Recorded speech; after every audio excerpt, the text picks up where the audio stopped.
Bismillahirrahmanirrahim. Assalamualaikum warahmatullahi wabarakatuh. Alhamdulillahilladzi hadana lihadza wa ma kunna linahtadiya laula an hadana Allah.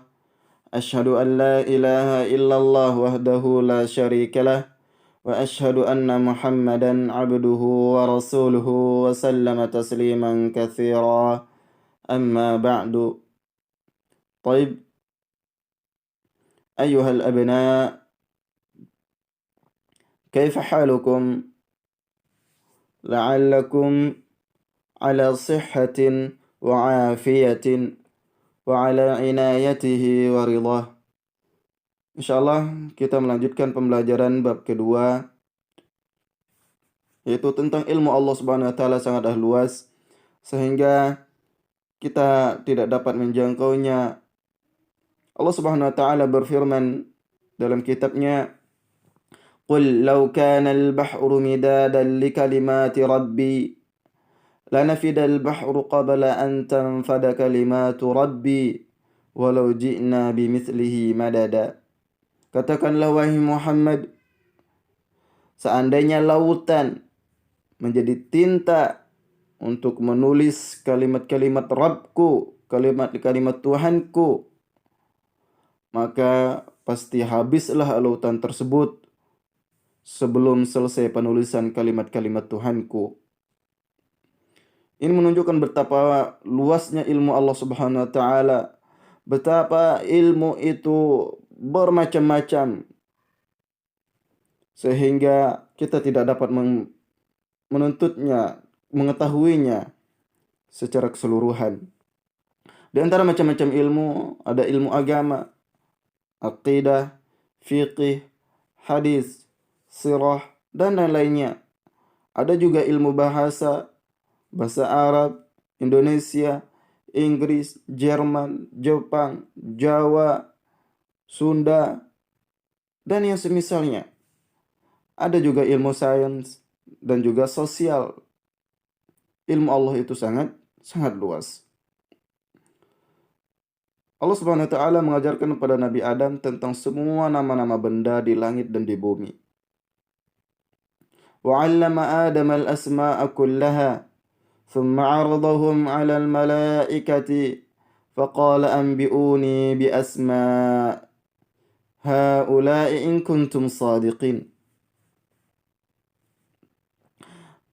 Dan Allah ajarkan kepada Adam nama-nama benda di langit maupun di bumi, semuanya. Kemudian dia perlihatkan kepada para malaikat seraya berfirman, "Sebutkan kepadaku nama semua benda ini di langit maupun di bumi, jika kamu benar atau jujur." Allah menantang para malaikat untuk mendatangkan nama-nama semua benda di muka bumi maupun di langit. Namun apa jawaban para malaikat? Dengan rasa tunduk, qalu subhanaka la ilma lana illa ma 'allamtana innaka antal alimul hakim. Mereka menjawab dengan ketundukan, "Maha suci Engkau ya Allah. Tidak ada yang kami ketahui selain apa yang telah Engkau ajarkan kepada kami." Para malaikat tidak ada ilmu kecuali apa yang Allah berikan kepada mereka. Maka kewajiban kita sebagai seorang muslim untuk menuntut ilmu dan tidak pernah putus asa. Karena putus asa adalah awal dari kegagalan. Lihat bagaimana kisah Imam Kisai, seorang ulama pakar ilmu nahwu di Kufah. Tatkala beliau pernah merasa putus asa untuk menuntut ilmu karena tidak paham akan ilmu tersebut. Akhirnya beliau pun pulang dengan berjalan kaki. Di tengah perjalanan beliau merasa capek sehingga beristirahat.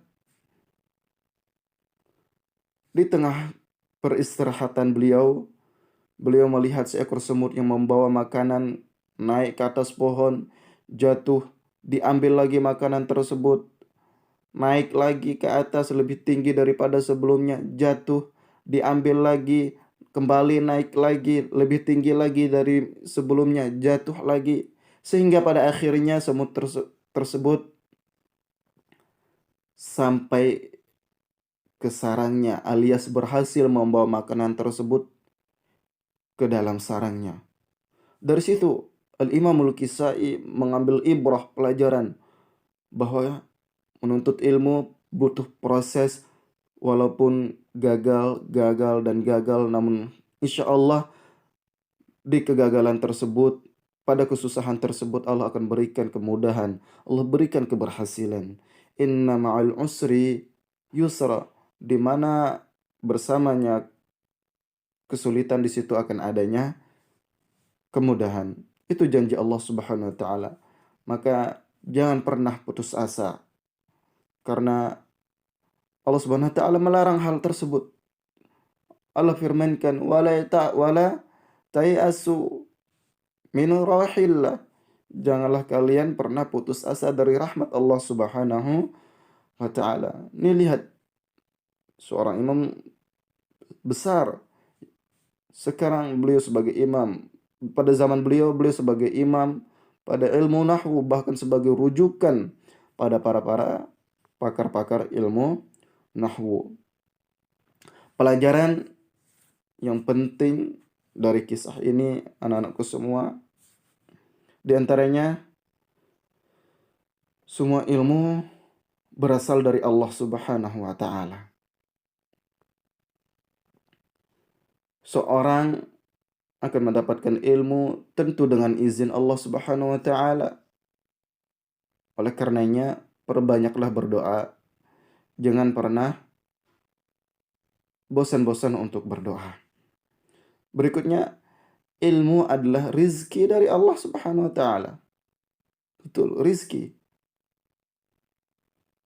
Tidak boleh kita putus asa. Perbanyak berdoa.